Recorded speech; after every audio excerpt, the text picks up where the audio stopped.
أعوذ بالله من الشيطان الرجيم. بسم الله الرحمن الرحيم. قال معاذ الله أن تأخذ إلا من وجدنا متاعنا عنده إنا إذا لظالمون.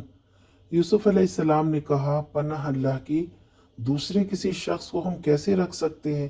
جس کے پاس ہم نے اپنا مال پایا ہے اس کو چھوڑ کر دوسرے کو رکھیں گے تو ہم ظالم ہوں گے۔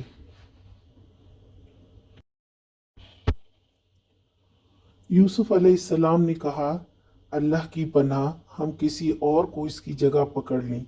یہ کیسے ہو سکتا ہے؟ اگر مجرم کو چھوڑ کر کسی بے گناہ کو قید کر لیں تو یہ انصاف نہ ہوگا۔ اگر ایسا کیا تو یہ کسی طور پر بھی جائز نہیں، یہ ظلم ہوگا۔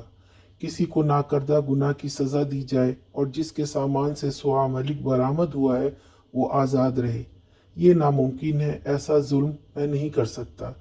دراصل یہ سب کچھ اللہ کے حکم کے مطابق ہو رہا تھا، کیونکہ وہ حکمت والا ہے۔ ساری تدبیر اسی کی تھی تاکہ بنیامین روک لیا جائے اور یوسف علیہ السلام اپنے بھائی کو اپنے پاس رکھ سکیں۔